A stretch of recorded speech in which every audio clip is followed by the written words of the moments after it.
नमस्कार दोस्तों, Mehdi solution YouTube channel में आप सभी का स्वागत है। फ्रेंड्स, आप लोग हमारे वीडियो को बहुत ज़्यादा प्यार दे रहे हैं, उसके लिए बहुत बहुत दिल से धन्यवाद आप लोगों का। दोस्तों, जैसा कि मैंने पहले वीडियो में आपको बताया था कि आने वाली वीडियो में आपको शेडिंग या स्केलअप के बारे में बताऊंगा कि कितने तरीके से आप स्केलअप या शेडिंग मार सकते हैं। शेडिंग आसान भाषा में हम समझने के लिए बोल रहे हैं दोस्तों, हम इसी तरीके से समझने के लिए बोलते हैं और प्रोफेशनल लैंग्वेज में इसको स्केलअप बोला जाता है। आपको अभी भी नहीं समझ में आ रहा तो मैं आपको स्क्रीन पे जब बताऊंगा तो जिन चीज़ों को बताऊंगा उसको बता दूंगा। इसी को शेडिंग बोला जाता है और स्केलअप भी बोला जाता है। इसको 3 तरीके से आप मार सकते हैं या बना सकते हैं, जो कि बहुत कम लोगों को पता होगा कि हाँ 3 तरीके से शेडिंग मारी जाती है। जितने भी यूट्यूबर हैं या फिर बहुत ज़्यादा मेहंदी लगाने वाले कलाकार जो हैं उनको काफ़ी इन सारी चीज़ों के बारे में नहीं पता, लेकिन मैं आपको पहले बताया हूँ कि मैं मेरे चैनल पर हमारी टीम के माध्यम से आपको मेहंदी के बारे में बेसिक तरीके से बताया जाएगा। बेशक हमारा एडिटिंग करने का या वीडियो बनाने का तरीका थोड़ा सा अलग हो सकता है या सही नहीं है, लेकिन जितनी भी टेक्निक आप लोगों को शेयर करूंगा मेहंदी के बारे में वो जेन्युइन और रियल टेक्निक शेयर करूंगा, क्योंकि एक प्रोफेशनल आर्टिस्ट इन सारी चीज़ों को यूज करते हैं। तो चलिए स्क्रीन पर लेके चलते हैं किस तरीके से आप शेडिंग मारेंगे, कितने तरीके से। टेक्निक भी बताऊँगा दोस्तों, और ये भी बताऊँगा कि कहाँ कहाँ पर ये चीज़ें आप यूज करेंगे। जैसा कि आप कोन और शीट देख रहे हैं, मैं इसी पे आपको बताऊंगा कि किस तरीके से आप स्केलअप मारेंगे या कितने तरीके से मारेंगे, एक एक करके बताऊंगा दोस्तों। तो चलिए सबसे पहले मैं छोटे वाले स्केलअप की बात करता हूं। छोटा वाला स्केलअप दोस्तों ये राउंड शेप में बनता है। कहीं पे भी आप इसको बना रहे हैं तो लाइन पे ही बनाएंगे या आउटलाइन पे ही बनाएंगे, तो मैं आउटलाइन देकर आपको बता रहा हूँ। इसको बनाने के लिए आप लाइन्स खींचेंगे या किसी भी बॉर्डर पर आप बना रहे हैं तो बहुत ही छोटा बनता है दोस्तों। ये देखिए ये बनता कैसे है, बहुत ही छोटा और राउंड सर्कल में बनता है। ये देखिए आप पहले छोटा सा सर्कल इस तरीके से बनाए, हाँ उसी को आप एक तरीके से बनाएंगे तो ये हो गया दोस्तों छोटा स्केलअप। ये बहुत बारीक डिज़ाइनों में यूज़ किया जाता है, या जो लोग बहुत बारीकी से यूज़ करते हैं मेहंदी लगाने में वहाँ पे ये बनाया जाता है। खासकर फिगर मेहंदी डिजाइन्स में इसको यूज़ किया जाता है। ये देखिए अब इसमें मैं बताता हूँ सावधानियाँ क्या क्या रखनी है।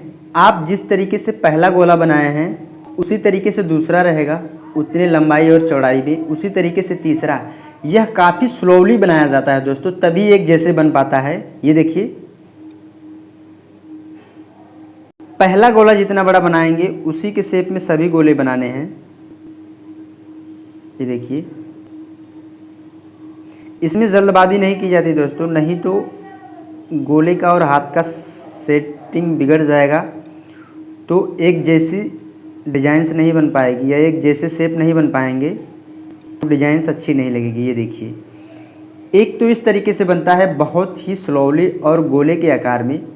दूसरा मैं आपको बताता हूँ, ये तो पहला हो गया, अब इसी में दूसरा मैं आपको बताता हूँ। ये देखिए दोस्तों आप लाइंस खींचें, इसमें इससे बड़ा और पतला बनता है दोस्तों। ये देखिए ये मीडियम आकार का बनता है इस तरीके से, ये काफ़ी पतला होता है और मीडियम में होता है। इसको बनाने का तरीका बताता हूँ दोस्तों। आप जहाँ पे भी इसको बनाएंगे, जितनी भी दूरी में बनाएंगे, ज़्यादा हालांकि ज़्यादा लंबा नहीं बनाना है इसको।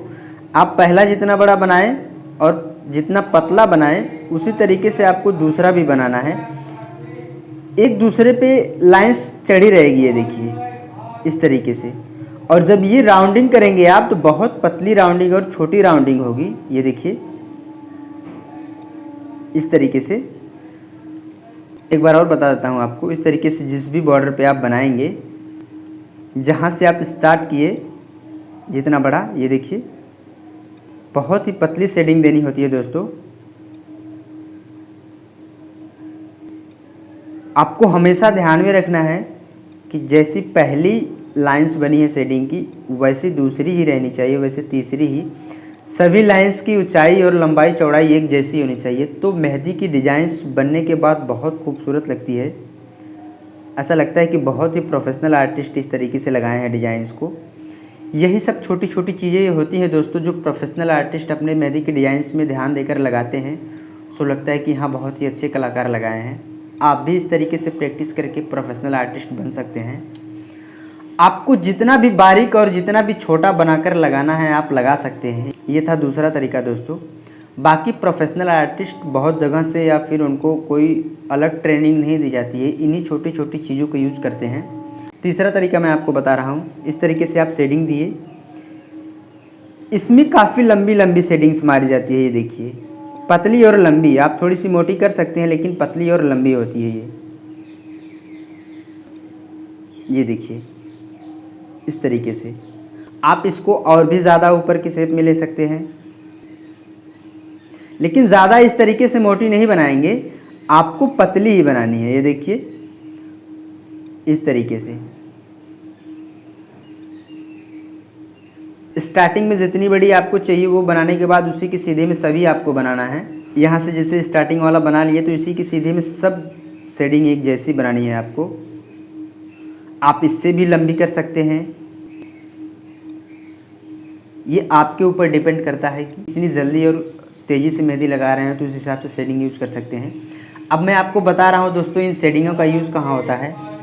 पहले नंबर की शेडिंग बहुत बारीक काम में या ब्राइडल मेहंदी में या फिगर वाली मेहंदी में यूज़ होता है दोस्तों। जब भी आप देख रहे होंगे बहुत प्रोफेशनल आर्टिस्ट होंगे वो बहुत ही बारीक शेडिंग यूज़ करते हैं, इस तरीके से लाइंस देकर बहुत ही बारीक।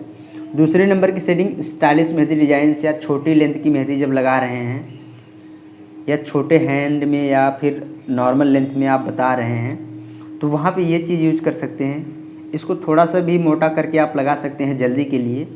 लास्ट वाली दोस्तों ये ज़्यादातर अरेबिक में यूज़ होता है। ये जो लोग कम प्रोफेशनल होते हैं इस चीज़ को यूज़ करते हैं, या आप कह सकते हैं कि कावेरी वाले कौन से, मार्केट वाले कौन से यूज़ करते हैं लोग, क्योंकि मार्केट वाला कौन जो होता है उसकी जो ये माउथ की कटिंग होती है मोटी होती है और मेहंदी भी ज़्यादा पतली नहीं होती। सो इस चीज़ को ज़्यादा वो लोग बनाते हैं क्योंकि इससे बारीक मेहंदी लग ही नहीं पाएगी। जो हैंड से बना हुआ कौन होता है दोस्तों वो इन दोनों डिज़ाइनों को बनाने में अच्छा होता है और बन भी जाती है आसानी से। तो ये 3 तरीके थे दोस्तों, और 3 तरीके कहाँ कहाँ पे यूज़ होते हैं मैंने आपको बताया। पहला ब्राइडल में यूज़ होता है जहाँ पे बारीक काम होता है, दूसरा नॉर्मल हैंड में या स्टाइलिश मेहंदी डिजाइंस में, तीसरा अरेबिक में। इसको भी बहुत से आर्टिस्ट ब्राइडल में यूज़ करते हैं और भी जगह पे यूज़ करते हैं, लेकिन मेरा ये मानना है कि ये गलत है, क्योंकि अगर सब जगह इतनी बड़ी बड़ी शेडिंग दे देंगे तो डिज़ाइंस कहाँ बनाएंगे। अगर सपोज 3 बॉर्डर देना है तो आपको इतने डिज़ाइंस बनाने में सिर्फ बॉर्डर में या शेडिंग मारने में ही चली जाएगी, तो डिज़ाइंस बनाने का जगह ही नहीं बचेगी। अलग अलग जगह पे आप इसको यूज़ करेंगे। जैसे अरेबिक में कोई लंबी अरेबिक लगा रहा है या किसी को जल्दी लगाना है मेहंदी तो आप इस शेडिंग का यूज़ कर सकते हैं। अदरवाइज़ ये दोनों शेडिंग आपके लिए बहुत ही इंपॉर्टेंट हैं। कह सकते हैं तीनों शेडिंग आपके लिए इंपॉर्टेंट है। कहीं पे ज़्यादा लोग लगाने के लिए हैं तो आप कंफ्यूज हो जाएंगे कितनी जल्दी मेहंदी लगाऊं, तो आप बड़ी शेडिंग का यूज़ करके आप मेहंदी लगा सकते हैं। आई होप कि आपको समझ आया होगा दोस्तों कि किन 3 तरीके से आप शेडिंग मार सकते हैं या किन 3 तरीक़ों से शेडिंग मारी जाती है, और टेक्निक भी बताया हूँ। आज के इस वीडियो में बस इतना ही दोस्तों। अगर आप चैनल पर नए हैं तो चैनल को सब्सक्राइब करके बेल आइकन बटन दबाना ना भूलें, ताकि इस चैनल की आने वाली हर एक वीडियो की इन्फॉर्मेशन या मेहंदी के बारे में जानकारी आप तक आसानी से पहुँचे, ताकि आप अपनी मेहंदी की फील्ड में या अच्छी टेक्निक यूज़ करें और डिज़ाइंस अच्छी बनाएं। मिलते हैं अगले वीडियो में एक नई टेक्निक के साथ में। तब तक के लिए नमस्कार दोस्तों।